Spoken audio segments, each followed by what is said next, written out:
Hello, everyone, and welcome to the Lost in Translation show, where we explore yesterday to understand what is happening to mankind today.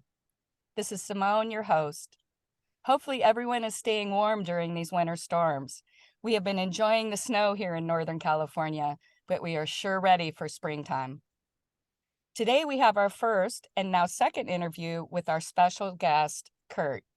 He's from Wyoming, and he is kind enough to join us again today for a follow-up on our fall show where we explored the controversial Uranium One Deal. This particular deal allowed 20% of the United States uranium supply to go under the control of the Russian Nuclear Agency. This transaction was facilitated by the same political powers that are now calling for and funding a war with Russia. Strange how these same political players allowed the U.S. uranium supply to be depleted, but then sold control of the large deposit of uranium to the Russians. Please check out that interview for more background on that transaction. Not only will we provide a quick overview of the uranium industry, we will hit on some other hot topics the listeners will find interesting, from China probing the Arctic and Canada to an update on the financial system devaluation and collapse of world currencies. So, Kurt, welcome to the show. Well, Hank, thanks for having me back. It's always fun to have a good visit with you. Well, I appreciate you coming on. It's so nice to have you back and hear your thoughts on the recent uranium activity that's occurring in the Great Basin region of Wyoming. Yeah, we're actually experiencing a nice resurge in that, calling up a lot of the drilling contractors to get started back in the fields.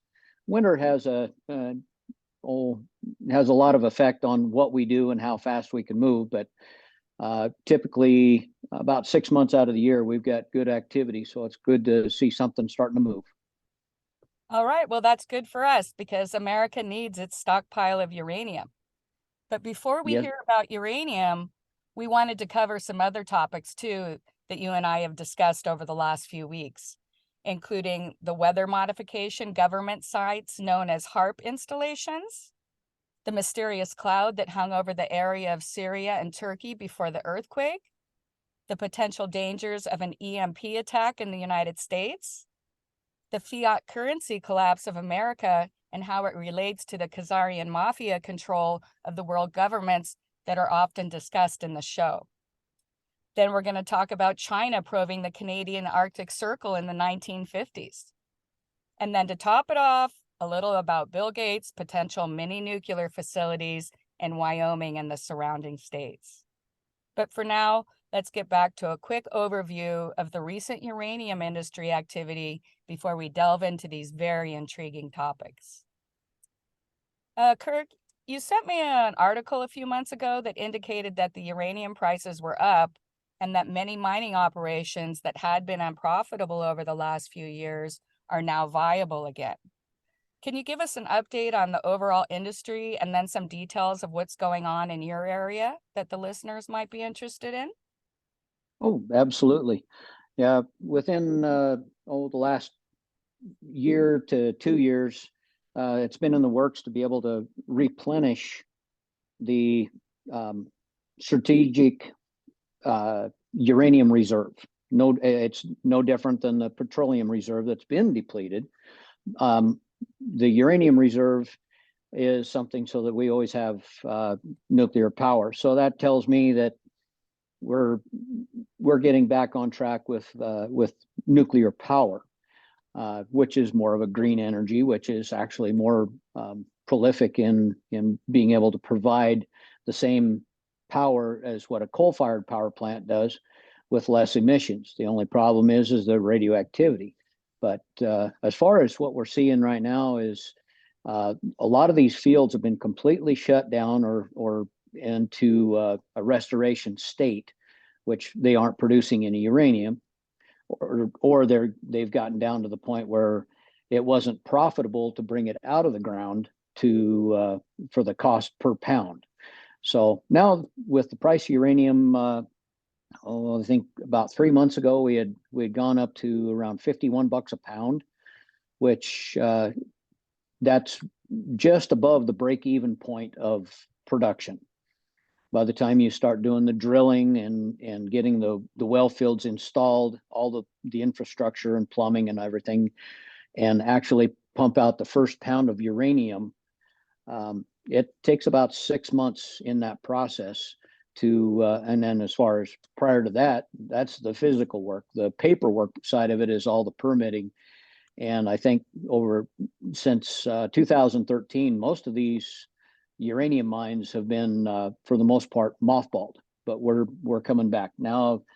As of yesterday and today, I believe the spot price is around $40 to $41 a pound, which is still back to a losing proposition. But here's the caveat with all of that. Most of uranium is not sold on the spot market.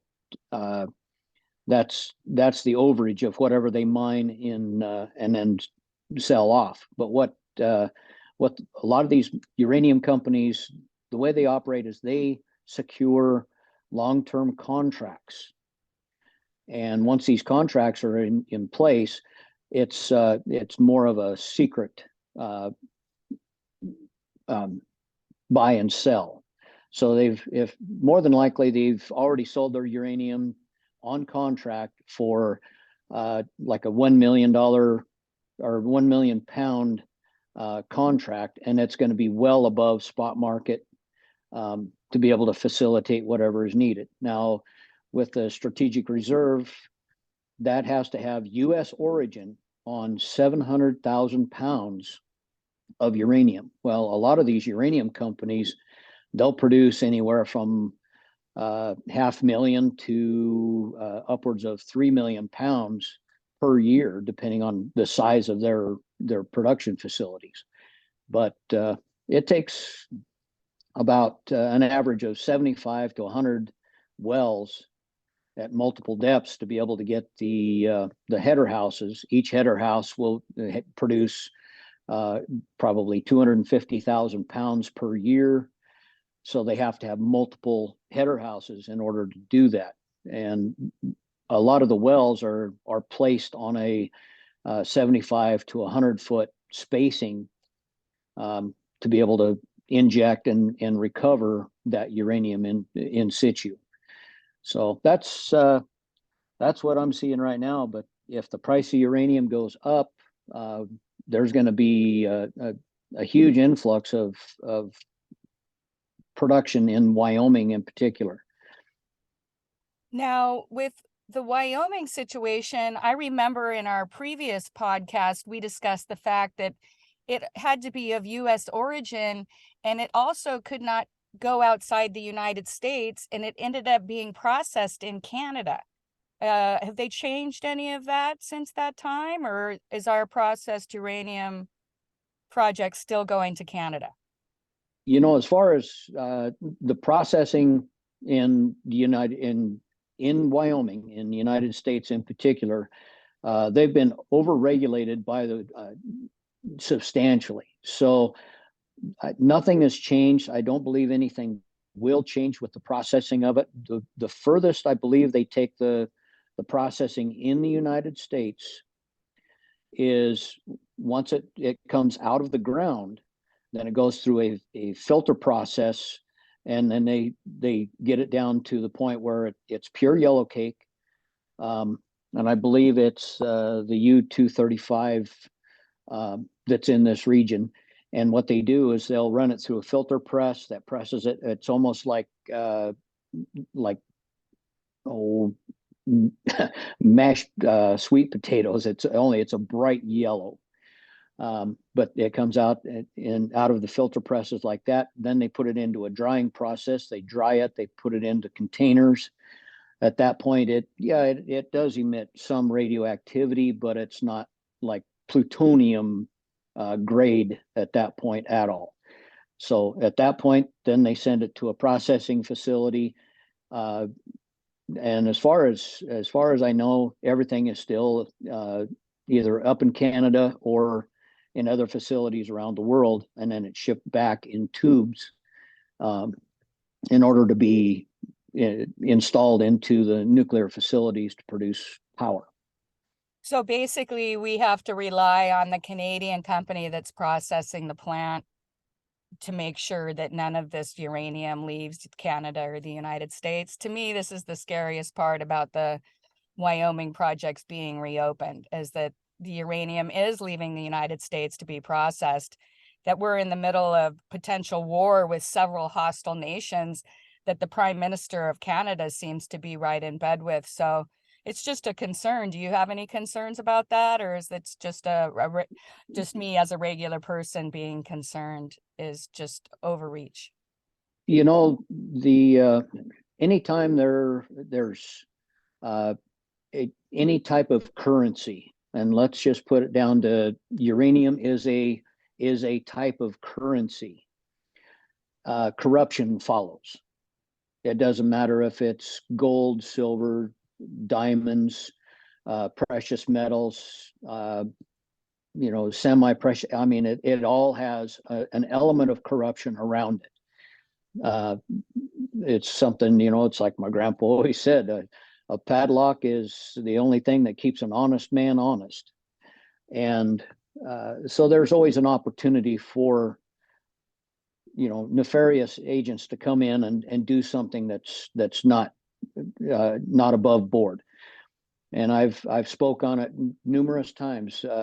As I've gotten older, I see things in the white spectrum that's above, that gets sunlight, and then you have the dark spectrum below it that nobody gets to see unless you really get to digging. So I would say that it's better to have a suspicion and be looking for it than to just go put your head in the sand and forget about it. Well, on one hand, I do have some stock in some of these companies, so I'd like to see them move. But on the other hand, I have concerns just as a normal American citizen. So I think that we kind of covered the uranium a bit today, and I know we wanted to touch on a few topics, and I don't want the show to go too long. So why don't we just did you have anything left to say about the uranium industry, or any concerns you wanted to share with the viewers, or should we move on to the HAARP facilities? The uranium part of it is it's probably the most stable commodity that we have in the Powder River Basin besides coal. Oil and gas is always here. They're finding more ability to be able to get those other oil, gas, and all of that. They're also starting to look for a lot of rare earth minerals. So probably in a later podcast, once I get a little more involved in the rare earth side of it, I would definitely like to come back and visit with you on that point. Yes, rare earths are definitely another very interesting topic. Another mining industry that's been highly regulated and forced all of our treatment outside the United States, predominantly to China. And these are strategic metals that we need. So that, like you said, that's a whole other topic. Why don't we touch on the HAARP facilities worldwide? I know with all this crazy weather we're having in the world and these crazy events, that a lot of people have been suspicious about these HAARP facilities. Many of my viewers are aware of the weather manipulation facilities that are built around the world with our taxpayer dollars. These HAARP facilities heat the ionosphere. So can you tell us a little about these facilities and examples of what they probably are used for? Well, I guess my ignorance to the HAARP facilities is I had heard about this, how HAARP was scientifically developed to be able to track and possibly manipulate weather. Well, it's one of those things. Well, how can you manipulate Mother Nature? Well, when you do, Mother Nature comes back with teeth and she bites and she's very vengeful. Everything in nature has a balance. And what they have found is that they can manipulate by throwing things out of balance or trying to circumvent a natural event. It's no different than a hurricane. They go in with the bombers and try to try to fly around inside them to slow the hurricane down. Well, does it work? Does it not work? You know, they could actually go in there with a nuclear bomb, hit the center of it, and wipe it out. Just like a fire, you take away its oxygen and it dies. Oil fires are a prime example of that. Oil wells were put out with an explosive. So by taking the opportunity to manipulate the weather for war elements, I know we had discussed, but that is an element back in Vietnam. They had manipulated the weather so that Nixon could actually declare a victory over there. Yes, and that's actually in the congressional record where they admit to manipulating the weather, causing rainstorms that caused massive flooding, and the war stopped for a while. And then when Nixon came in, he called the peace treaty and it moved forward. So HAARP and the ability to control the weather has been around for quite some time, at least the last, say, 60 or 70 years. Oh, yeah. Do you have any facilities in your area?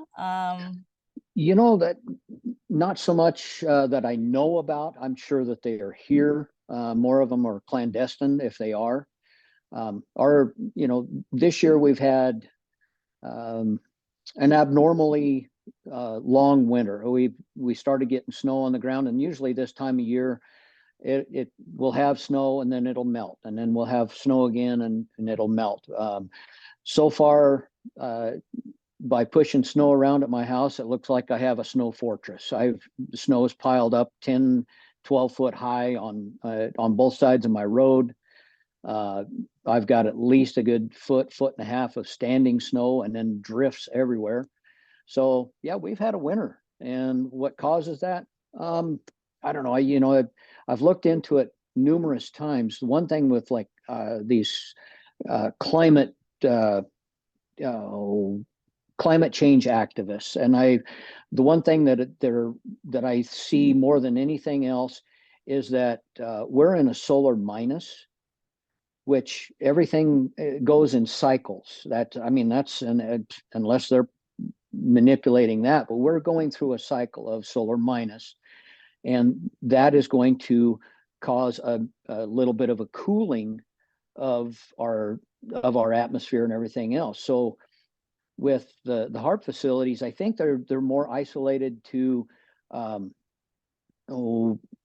like China. China manipulated the weather so that they would not have any storms during the Olympics. Well, I don't know exactly how they do that, but it's recorded that they did do that. They admitted to doing it.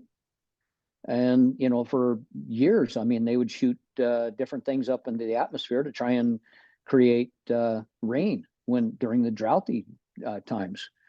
And what was funny is by the time it actually goes up into the atmosphere and it drifts over, it probably ends up 200 to 300, even 500 miles away before it actually affects the weather. So if you're doing it right where you need it, you're SOL. Okay, well, this is one of the topics that you and I connected again last month about the Turkey-Syria earthquake and the mysterious clouds that appeared in the sky right before the earthquake occurred. And before we get on to that, I just want to say that our heart goes out to the poor people in Syria and Turkey who have lost everything, in many cases, even their own lives. Watching the news coverage is heart-wrenching.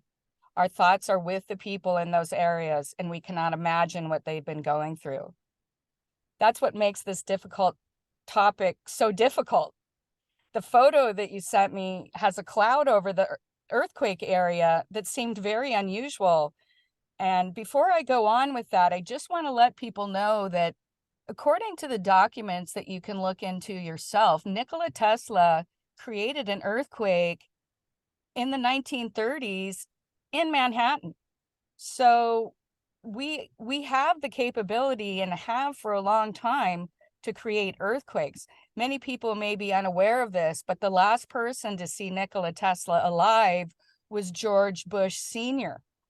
And right before Tesla exploded in his laboratory, he'd announced that he created an energy that would remove the need for fossil fuels, and that it also that he had breached the sound time barrier and was able to travel through space. 3 days later, he blew up in his lab, and all those documents were stolen by the US government. And incidentally, the person who looked over all those documents and made a public statement that there was nothing interesting or unusual in them was Donald Trump's uncle, who was a professor and considered one of the smartest men in the world at the time at MIT. So just before we start delving into this, I thought we'd give a little background to that. So had you heard any of that before? No, I hadn't. It's everything's plausible to me at this point when it comes to the connection or the web, and especially back to the dark spectrum. There's so many things that the public will never know unless they really get to digging. And even in the HAARP situation, just today I tried to look up something about HAARP, and the first thing that pops up on Google is there is absolutely no connection between HAARP and the mysterious cloud that appeared over Turkey. Well, that might be okay for somebody to believe, but I kind of like to dig in a little bit deeper and wonder why that even appeared. Clouds are usually connected to some kind of an electronic draw or magnetism of that kind, which all the particles starting to bond together, drawing moisture. Moisture attaches itself to a particle in the air, and thereon you have rain. Rain begets snow, begets hail, and all of these other things. So yeah, there's when it's being manipulated in an artificial way, you're going to get things that are out of the ordinary. This cloud in particular, definitely out of the ordinary. I mean, it looks highly unusual, and it kind of appeared before the earthquake and then it was gone. Was there a storm or anything around it? Did you read any more? They were kind of really screening it from the internet after it first came out. So I was just Yeah, curious what you thought. that was the thing that really sparked me was, it was brought up, and then immediately all the information around it, and I think it was the meteorological data that was in that area was all scrubbed. So something's up. Something was definitely amiss. And not being able to, draw from sources directly connected to that area, who knows? But there again, if they were using some kind of a device that there's that part of the world, let's Syria, Turkey, most of your Mediterranean area has a lot of history of volcanic eruptions, earthquakes, all different kinds of natural occurrences. The one thing that kind of comes to play in all of this is when you start using artificial means to be able to create an earthquake, you're not going to be able to do it on something on landmass that is absolutely stable and has no history of earthquakes. But if you direct that an energy beam or energy in any fashion that changes the harmonics of it, you're going to create a natural disaster. They know this. I mean, it's common sense that this can happen. So do you think there's any coincidence that 3 days before this massive earthquake, that Turkey voted to leave NATO and is refusing to allow them to offset the war with the Ukraine and Russia from their land? Do you think that that could have anything to do with this sudden earthquake in this area? And then after the earthquake, Turkey also denied NATO coming in for assistance. Right. And it's too coincidental to overlook. And that's one of the bigger things to kind of look at in this whole situation is who benefits the most by, causing an event of this nature. And it would be, it's a punishment. Is if it was used that way, it's definitely a punishment to say, hey, we've got the power to be able to mess with you. You better obey or else. Well, the other thing is I've spent a lot of time over the years researching the human trafficking and slave trade that goes between the Middle East and Europe. And Turkey is a massive doorway for this. This isn't anything new. Most people don't realize the center of the Roman Empire was Turkey.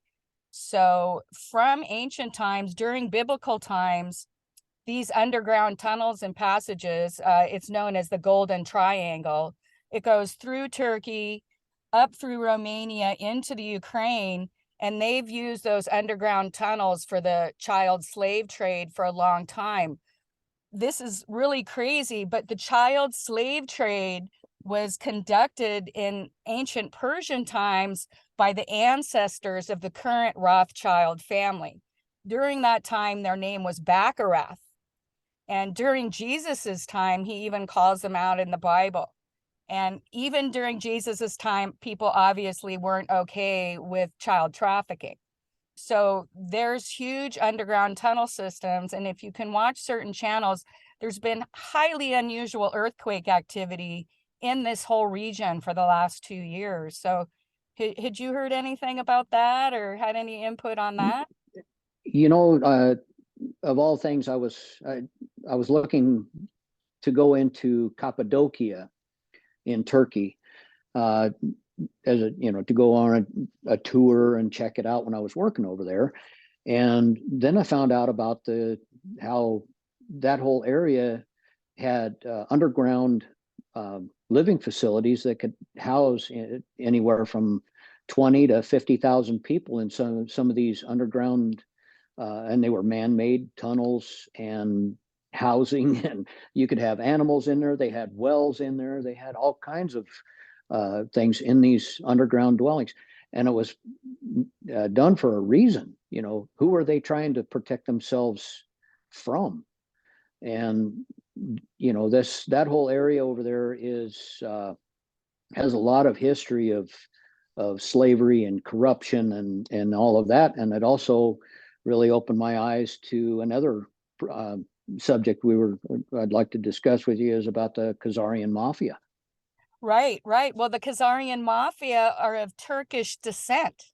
And so that's why I was mentioning going all the way back to Jesus's time, because this stuff has been going on for a long time. And we're confronting this 2,000 years later with the mass convictions, arrests, and breaking up of all these child trafficking rings that have been occurring all over the world for the last several years. And the Baccarat, then Bauer, now Rothschild family was also responsible for the Opium Wars.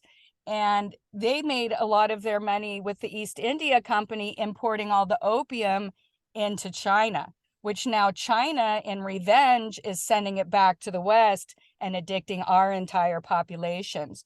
So even though we're talking about some totally random topics, these families are all still involved in almost every topic that we're going to cover today. So we'll cover the Kazarian Mafia a little further down the road. I wanted to get on to the EMPs, and maybe if you could just tell us what they are and if you think they had been or are being used, for instance, in Turkey today. And with the EMPs, the more I've researched into it, I didn't really understand a lot of it. Of all things, the first time I'd really took notice of an EMP was, I believe it was Ocean's 11 or Ocean's 12, the movie, where they detonated an electronic device and then shut down all the electricity in Las Vegas for, I think it was 30 seconds or 3 minutes or something of that nature. Well, the more you dig into it and different things that I've seen here and there, if they were to detonate EMPs, which would be could be done by a high altitude nuclear device being detonated, it would actually throw enough of an electronic shock wave that it would wipe out all of your electronic infrastructure. and it could Tell either us what completely, EMP stands for? let me see, Magnetic pulse.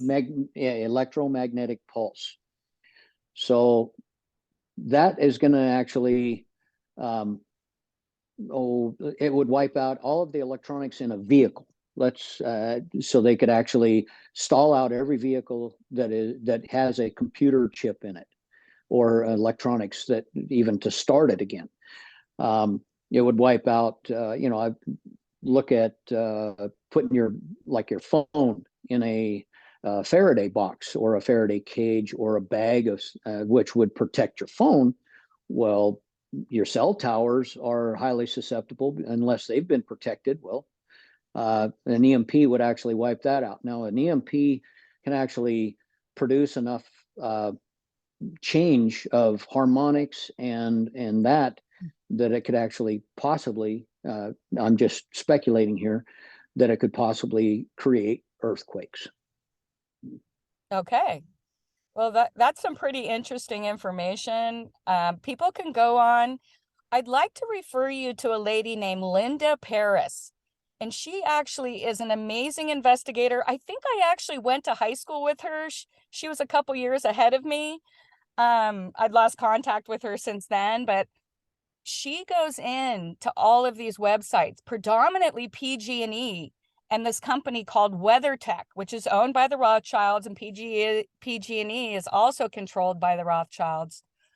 And we've been having all of these fires and other things happening in California. But she literally goes into the PG&E archives and reads the contracts that they have with WeatherTech to say that they're really doing these things. And her channel, again, she's Linda Paris, and her channel is called Stop the Crime. This lady does amazing work. She was a professional journalist for years, and now she's just all over the country, and she digs up these documents, and you can't deny it. And some of these contracts were placed 50 and 75 years ago. So this has been going on for a really long time. That's amazing. To dig into it, and I can honestly say that for the majority of my adolescence and early adult life, I just went with the flow. Didn't really think too much of it until I think it was probably when I was about 17, 18 years old, watching a newscast, and they came on with a commentary. I can't even remember which one of the news personalities it was, but everything that he was saying in regards to, I believe it was nuclear energy, was absolutely false. It was a blatant lie, and it was a manipulation of how to try and make you think their way instead of just giving you the information. And from that point on, I started looking at things in a different aspect of what's being told to us, but through the media and what you can actually find on the internet. You have to dig a little bit deeper, and I'm glad that somebody has the wherewithal to be able to dig into it. So I'm definitely going to go to her site and look it up. Well, this will definitely connect, like all of these different things that seem unrelated connect. A lot of times we've discussed on this program the Federal Reserve central bank fiat currency system that controls the world governments and owns all of the oil companies, and how they could not meet their reserve requirements in March of 2020. We all know what happened to the world then. Everything completely shut down. The City of London Central Bank of England, that owns all the world's central banks, went bankrupt. And since that time, American and other central banks are not required to have any reserves. But not just that, in September of 2022, the Federal Reserve income went negative. Can you give us your insight into how the Kazarian banking mafia controls our lives and is steering the world economies into a long-planned worldwide depression? A depression that is meant to collapse the global economies and give them complete control?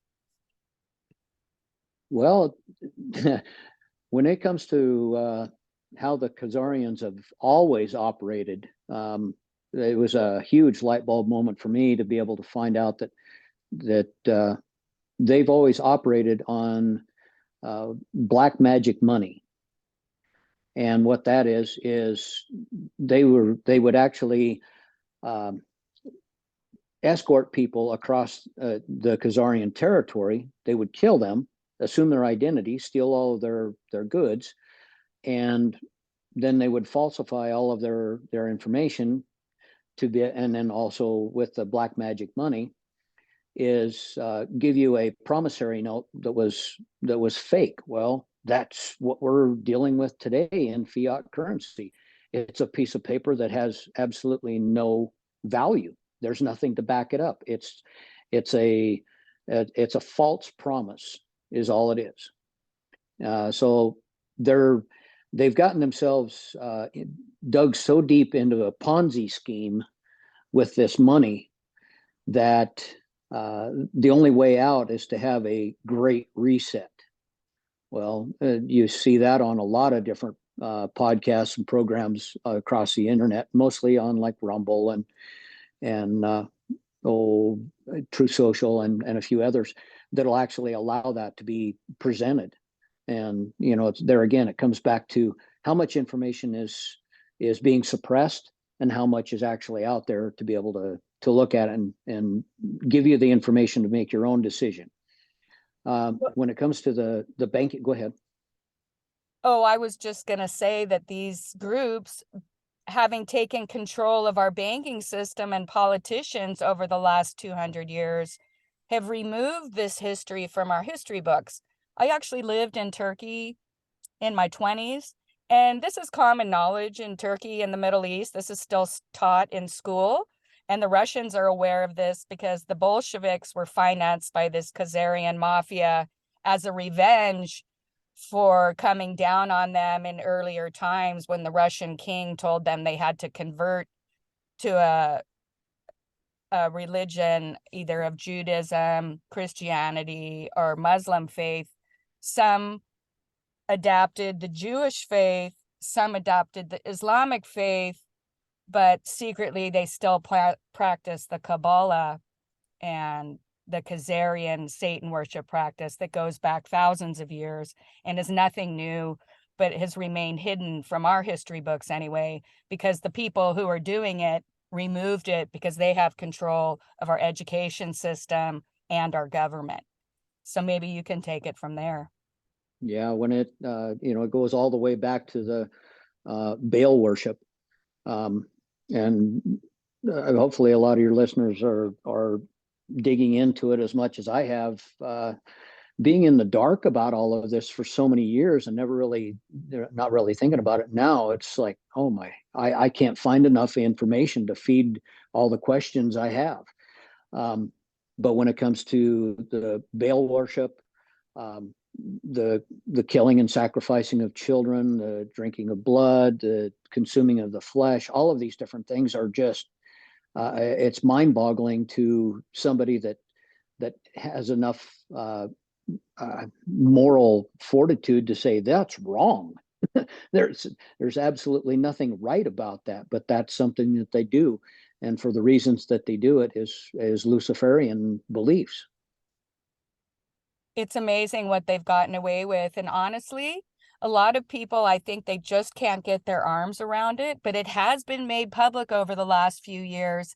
And it's really scary to me that a lot of people just brush it off and say, oh, there's nothing they can do about it, or it's just a conspiracy theory. But my comment to them is, okay, then where do a few million children a year disappear to? Over 500,000 people in the United States. That's more people than we lost in a war. Where are all these children disappearing to all over the world if this isn't going on? I'm still waiting for someone to explain that to me. I'd love to have an explanation on that myself. The one thing is Native American girls are disappearing at a phenomenal, way above statistical rates for any other ethnicity that we know of. They just, for whatever reason, they're just they don't find their bodies. They don't. If they do find them, They've been beyond, any harvested. record. Well, yeah, they've decomposed to the point where they can't distinguish what the cause of death was. As far as when it comes to tribal matters, they don't let any of that information out. I mean, it's very most of your reservations, or if not all reservations, are government within themselves. So anything that's going on there, it's no different than, as far as I know, tribal leaders in all of the different indigenous people of the United States are, they are not allowed to give out their DNA. That's And interesting. yeah, they're not allowed to do that because for one, I look at it, it's okay, what's the conspiracy behind this? Why won't they do it? Well, they either don't want to let anybody know what their true bloodlines are, because then it could disprove a lot of different things. The other side of it is, I see all of these different DNAs that can be manipulated through, with all of the, ancestry searches that people do, and they give their DNA, boom. We have they have proven that they can actually engineer viruses that will attack a certain blood strain. And then they've Exactly. actually, so that's a whole nother topic for another day. But yeah, that there's so much of that's there, that's available. But with Native Americans, yeah, you don't find out any information on it because they're either extremely tight-lipped, or the federal government has made it to where they cannot allow that information to be released. Well, if you recall, I did a podcast in the Canadian where the Pope admits the genocide in Canada, where hundreds of thousands of First Nations people were murdered and slaughtered by the British, and with the complicity of the Catholic Church and the Kazarian Mafia. So right now in northern Canada, where there's all these mineral deposits that the Chinese have been buying up since the Canadian Prime Minister Trudeau lifted all the bans in foreign ownership, in all those areas, not only are there First Nations women being murdered, their organs are being harvested, just like what's going on in China with the Uyghurs. So I think it's extremely interesting. You've got the Canadian government complicit with the Chinese, and you've got, which the Canadian government is basically the British Crown, the City of London. The Prime Minister works for them, not the people in Canada.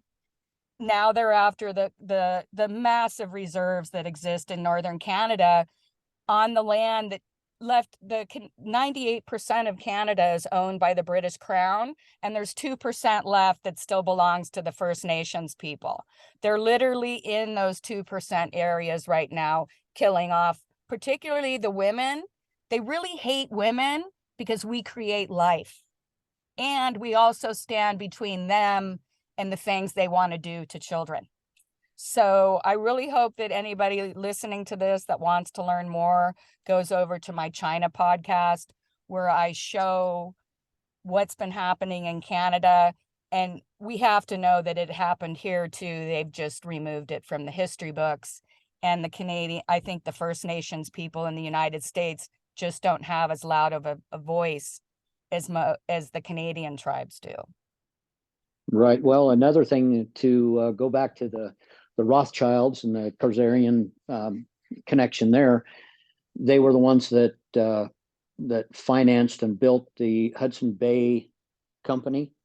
Of course. And they marched across they marched across North America in the ruse of being fur traders and that kind of thing, but they were also wiping out the indigenous people. Yes, I believe the true history of what really happened in America has been completely wiped. That's why I believe what happened in Canada is more indicative of what's really going on, and still the war that's being created against the First Nations people here in the United States. So I think if the British were doing it up in Canada for the last few hundred years and the bankers were complicit and the politicians, there's no reason to think that they haven't been doing the same thing here. I live in an area where there's a lot of First Nations people.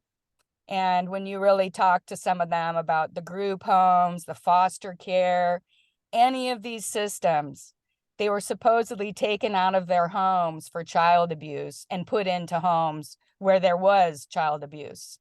So this war is on this group of people who had the first right, and who also many believe, and this has been well documented, and there's many channels that cover this, that some of the American indigenous peoples are some of the lost tribes of Israel. And if you understand the Kazarian Talmud and their belief system, they have gone around the world and killed all these different leaders who were put in place to lead people in a godly way. And so I believe they're systematically doing it all over the world right now. And that's why we see so many politicians being replaced with new people, because they're having to they're running from a lot of things right now, because people like you and I, normal everyday people, are talking about this stuff and they're bringing it out. And I think that sometimes people say it's pointless to talk about this stuff. What can we do? But that is not true. And that's one of the reasons that I talk to you, and one of the reasons I have this show, is because we can make a difference. We can push back. We can stop this. We just have to get informed and move forward and quit pretending the world is a place that it's not. Oh, absolutely. Absolutely. You know, the more I've researched, and the more information that I can corroborate in, and I always triangulate all my information. If I get it from 3 different sources, then I look at it as that's more factual than just having somebody say, nope, that's not true, move on. So I encourage everybody to research as much as they possibly can, and then inform friends and neighbors and strangers and everybody they can to open their eyes. It's just like the central bank digital currency that was signed into law through executive order by Biden, and that was done last March. Started to take effect in December, and this is one more factor of them being able to the black magic money taking control of our lives, and how deep this goes and how widespread this web is entangling all of us, because everybody has been, for the most part, complicit. And I Complacent, don't understand yes. why people, complacent in it and trying to allow their world to be taken control of. Instead of standing their ground and fighting, they're just, it'll never happen. It'll never happen. Well, I can see the banks have already been allowed. And a matter of fact, in all of their paperwork, they have the ability to do bail-ins. The first time they did, Yes. what was that? Back with the financial crunch, back to what was that? 2007, 2008, 2009. That they did a bunch of bailouts. The government bailed out all of these entities for billions and billions of dollars. And now they don't have that money in reserve because they're bankrupt. They've, it's like you said, the Federal Reserve is in the negative numbers now. They don't have the ability to do that. So now the banks are going to do the opposite. It's called a bail-in. And that means that they can seize the money that when you put money into a bank, it's not they're holding it for you in particular. You've already given over your rights to that money as a loan to them. And what they're going to do is give you an IOU, and you don't have access to your money anymore. And you have a worthless IOU. The IOU isn't yours either. If you look right at the fake dollar, it says it doesn't belong to you right on it. It's got the Yeah. pyramid with the all-seeing eye, and it says in Latin, New World Order. So Yep. anybody who doesn't think any of this stuff is really going on needs to take a harder look. And the reality is a Well, lot of people don't want their lives interrupted. They feel like they can't do anything. mhm. But if nothing has taught us over the last couple years, is our government is our enemy and they do not care about us. And it's not that there's not good people who work in government offices, and there are some good people that go to Washington, but they're corrupted, blackmailed, extorted, or taken out if they're going to do anything that opposes this system.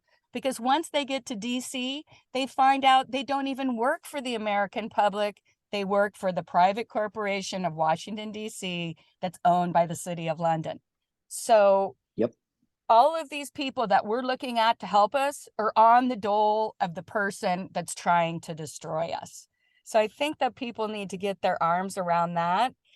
Even though the more people ignore it today, just like anything, when you max up your credit cards, the more you ignore it, the bigger problem it's going to be later. And I really feel Mhm. like we're at that point. But I feel like a lot of people are waking up. I know a lot of people are discouraged and feel like nothing's happening, but things are happening and we are changing. And if everyone just wants to say nothing's changing, then nothing ever is going to change. But every day people are becoming aware of what's going on. I just hope it's not too late because I still have like another 30 years to live. I want Well, to have a good hopefully, time. absolutely. I'm gonna, when they say, well, when somebody walks up to the casket and says, "Oh, he looks so good," I don't want anybody saying that. There was a comedian that kind of brought this to the forefront. He says, I want somebody to walk up and go, "Oh, wow, man." They lived a I would hard much rather, life. yeah, I want to enjoy life, and I've, when it comes to, um, looking at where we're at financially and stuff, and the more just here recently trying to understand what's going on, um, you know, they put sanctions against Russia so that they can't do anything through the SWIFT banking system. Well, SWIFT is another one of those Kazarian entities that they have. I mean, everybody that is involved in that gets a piece of the action, so to speak. So, and that's been in place since World War II, I believe, and Well, along with the petrodollar. Swift went bankrupt too. Remember when they were making all the noise? They were going to kick Putin out of Swift and all that. It went Yep. bankrupt with the City of London banking system. So it's just all a facade. Yes, we're still using it. But at some Right. point, like you said, the banks are running out of money. So I don't know how they're going to avoid it. At some point, the comeuppance are going to happen. And I personally Mhm. feel like they're holding it off until right before the next election, Oh which yeah. they Yeah. Well, frequently do. And then they make an excuse to keep the same president we had, like they did during World War II and with Roosevelt during the Depression, when they were terrible mhm. presidents and had sold our country out, actually. We let Oh them yeah. stay in place another 4 to 8 years so the next person can come reverse it. It's much harder to reverse something that's been in place for 8 years than it is for 1 year. Yeah. But Well, let's this get is back. something. Oh, go ahead. Well, Oh, I this is was one going to thing I say, wanted to let's bring get up on back it. to the. Okay, go ahead. Uh, Politicians, if you look at a true politician, they on a 2 year, 4 year, or 6 year term, or even if it's a local municipality and that kind of thing, they almost get to the finish line right ahead of the election. We're almost there. Just give me one more term. Just give me one more term. That's when you can tell that they haven't done their work. They're just in there for the dollar. Of course. And I think that there are some people who go into the system and really try to do their best, and those people serve one term. Sometimes they'll have a big controversy, they'll get thrown out. But in reality, anyone who's been there for 10, 20 years, they know exactly the system. I can look up who owns the United States and that we live under admiralty law. The politicians who all went to law school definitely understand this. So let's get Mhm. back to China probing the Canadian waters. I kind of want to I don't want this to go on too long because I know people like to have kind of an hour and 15 minutes. So Sure. Well, you know, with the advent of the balloon floating over the top, they could have shot that down at any point, and they could have tracked it. They could have actually let the public know what was going on because they knew it. They knew when it launched. But here's the other part of this. It kind of brought back something that I had a conversation with an old buddy of mine, since passed away. But he came down. He was French Canadian. When he was in his late teens, early 20s, he was in special forces in Canada, and they were put up in the Arctic Circle. His platoon was, and they were actually dug in, and they were spying on the Chinese coming over the top of the Arctic Circle and probing as far as they could go and how the conditions were and everything else to come into Canada. And I mean, at that point, I'm thinking, as a kid, when I was talking to him about all this, I said, man, that must have been scary. Did they have guns? And he said, oh yeah, they were loaded for bear. They had trucks and convoys and personnel, and there were thousands of them and this and that. And I said, man, that must have been scary. He said, no, the scariest part was hiding in a hole, hoping you weren't going to get pulled out of there by a polar bear. So, well, this so go ahead. this makes this little tidbit of information. A couple years ago, the Canadian government got caught training 500,000 Chinese troops in Canada on frozen ground warfare.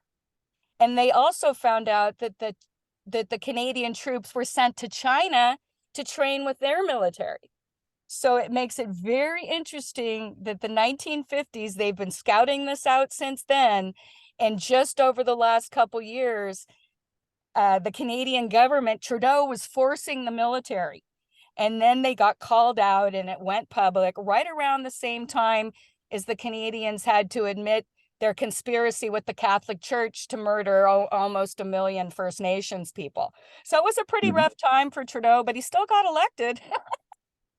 Well, and After that. when I start looking at how these elections are being manipulated, and there's no other way to look at it, in my opinion. You take for instance, what's gone on down in Brazil. That was a corrupt election because the people are rising up by the millions, and they're fighting against it. But the cabal has actually made it so that no matter how loud the voice is, they're gonna suppress it.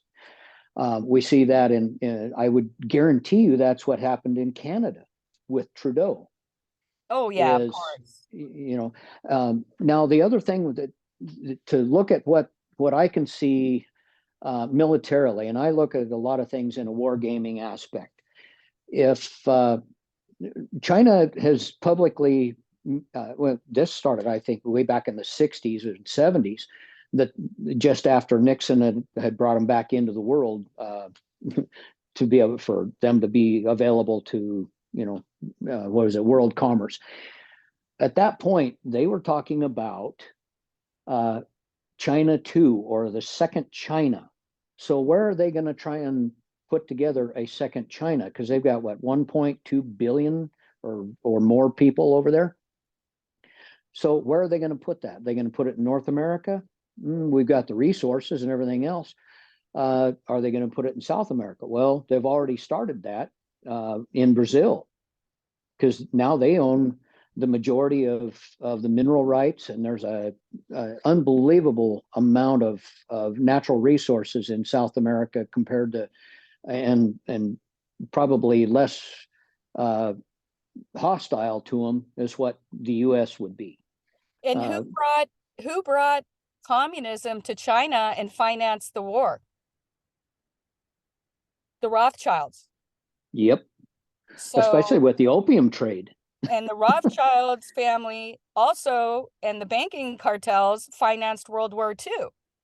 And Yep. after World War II, they got all of the 800,000 Nazis disappeared the 2 weeks after the war ended. And it's well documented. You can go on the History Channel. They've got Hitler's 3 bunkers. They do a whole show on it. Mhm. Hitler and his whole crew went to Brazil. That's why they have such a stronghold. And China is just another mouthpiece for the Kazarian Mafia, just like the Bolsheviks were put in place in Russia. The Russian Right. people are Bolsheviks. Bolshevik Mm-mm. means communism, right?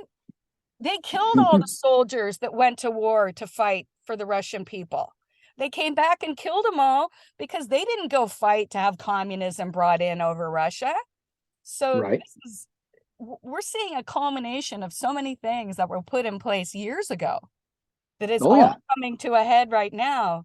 And every time you look at it and you dig a little deeper, it's the same groups of people doing the same things over and over. And still people call you a conspiracy theorist. Right. Right. Yeah. When it, as far as like with, back to the wargaming of China, um, it wouldn't matter what military that could actually come in. They're going to come into the United States. They're not going to come in from the East Coast or the West Coast. There's too much populace there. Where are they going to come in? They're going to come in over the top into Canada and the most densely populated or sparsely populated areas. And that would have to happen just like the Russians are going to the Ukraine when it's frozen, because then they can move all of their tanks and armaments across that kind of a deal. Now, if you put the combination together, okay, you blast off a couple of EMPs across North America, and you have those strategically detonate via weather balloon. Let's put that one in there. That EMP knocks out the electronic grid. Almost all of our military has been successful because of using surveillance through drones. They use surveillance through satellite. All of those things would be completely eliminated. You wouldn't be able to even communicate with anybody because your cell phones wouldn't work. You wouldn't be able to communicate because your internet's not going to work. No electricity works, I mean, period. none of You're our done. factories are going to work. None of our cars are going to work. Exactly. Nothing. Exactly. Exactly. Now, here's the other part of this. You start looking at how many, we've got what, 300 and, well, with the new influx of migrants coming up from Mexico, we've got an additional 5 million people, but whoop-de-doo. We've got 370 million people in the United States. Majority of those are on the East Coast and West Coast, with a smattering of them up through probably everything east of the Mississippi is where the majority of the populace is. So if they were to come in, the Chinese with 1.2 billion people against 375 million people, who do you think is going to win man to man? Unless we've got enough ammunition, every man, woman, and child in the United States would have to be able to shoot at least 10 to 15 shells with 100% accuracy, if you know what I mean, Well, in order to I defend them don't off. think that's necessary in today's climate. What they're doing is 5th generation warfare, cyber attacks, Yep. economic attacks, mind control, disinformation. They already have everybody playing into it. Go to college, talk to a college student. They're all talking Oh, about yeah. how China's so wonderful, and everybody thinks about other people there all the time, and it's a group consciousness, this and that. They've already infiltrated, and as we can see through Canada, they were openly planning on invading us a couple years ago. Otherwise, they wouldn't have had 500,000 troops training in frozen ground warfare, right? Right. Now the other thing is Trudeau allowed the UN to set up bases all the way across the northern border of the United States. Why? Yes. And Obama allowed one to be built in Washington, D.C., which is not part of the United States and a foreign nation, but Right. literally right in our state. So these are all Mhm. super interesting topics. I wanted to get back to the mini nuclear facilities just so we Oh, keep sure. it on time frame. Sure, sure. You and I can talk forever. Oh, I know, I know. Now, what I did find about, let me see, Bill Gates is the majority stockholder of TerraPower LLC. That's the name of these mini nuclear sites, or what they call a small modular reactor. They've got the one proposed over here in Kemmerer. Now, I guess there's a little bit of a holdup because some of what they were basing their um, uranium usage was to buy the uranium from Russia.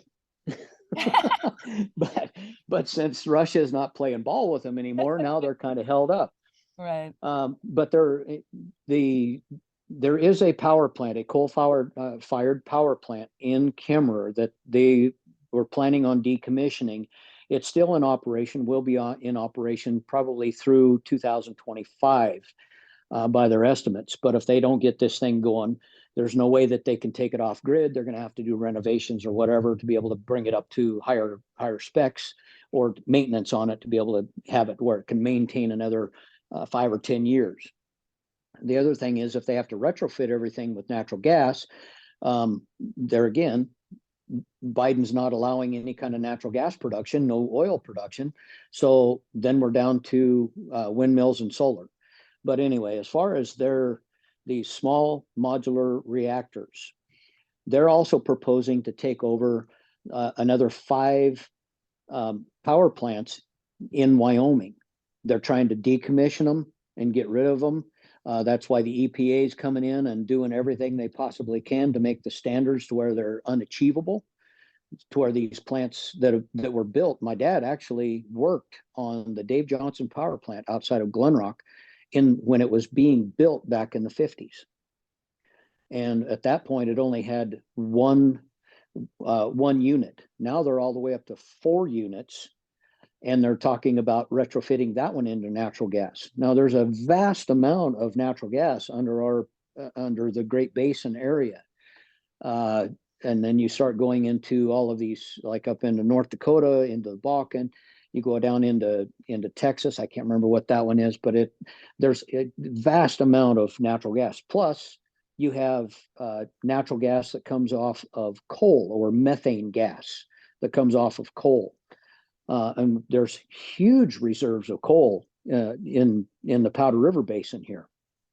So there's all of this ability, but because of the powers that be, they will not allow any of that stuff to go on. They're trying to overregulate everything and shut all this down. Now, with these miniature nuclear facilities, and my spider sense is going crazy over all of this, is that where they have these strategically placed, not just in Wyoming, but the proposed areas across the United States and the world, they could actually have a accident. And we've talked about this once before. It could be another Chernobyl. Well, you had brought it to my attention that Chernobyl is where Satan fell. Yes, And Chernobyl means bitter waters. yeah, and that's what, and where is Chernobyl? Chernobyl's in Ukraine. Where's Ukraine? That was part of the Kazarian nation. Wow, everything connects. Well, and So George Soros, if you listen to anyone who's been part of working for him, where you have to serve Satan, you go into initiation when you work at one of his companies, he talks about the dream he had as a child that saw Satan return to the Ukraine. So he's been talking about this Ukraine war for a really long time. He's the one who put Zelensky in place and openly takes credit for it. It's not a secret. oh yeah, oh yeah. Well, and that's the one thing that kind of gets me is there's so many deep fakes of things going on over in Ukraine that we've had some refugees that have moved in here in Wyoming, and I know that several other people across the United States that have taken in Ukrainian refugees, and a lot of what I'm gathering is that you know for the most part, the Russians, they have the ability to just go in there and stomp the ever living crap out of Ukraine just instantly with the vast amount of armaments that they have. But they're not doing that. They're doing it strategically. So on one side, I'm thinking, okay, they're doing this strategically because they took out the banking systems. Right. That it wasn't just the local mom and pop's bank in Ukraine. They took out the global bank systems. They took out the bio labs. They took out all of these entities that are directly connected to the Kazarian Mafia and the neo-Nazis. Right. And Well, they're the still working at it. Kazarians considered the Ukraine their homeland, right? Yes. They were driven out of the Middle East a long time ago and were driven up into that area.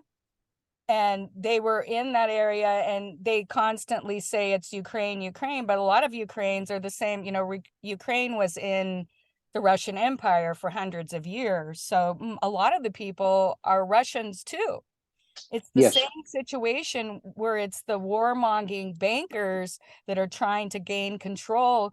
Right now, this group of people wants the Ukraine. So what better way to kill all of the young people or have them all leave the country so there's nobody left to fight there and they just take it over. And literally they had a military of 600,000, supposedly 500,000 are wounded or injured, and the NATO and the United States is now paying ISIS, and I forget what the other Taliban to fight. They're paying them $2,000 a day to fight in the Ukraine. And my friend, Wow. former Afghani intelligence officer, and he told me he was still active during the Afghanistan war, and he said they were being trained in Afghanistan to fight the Russians. So Wow. let's Well, leave and I, let's yeah, leave this and conversation on that note. okay. Do you Well, as want to far finish as yeah. as far as the power plants and that, you know, I think they're being held up right now because of the global issues. And as far as them being able to get up and operational, they'd estimated the first one in Kimmer was to be operational by 2027. I think that's all going to be put on the back burner, but you know, everything's in the works.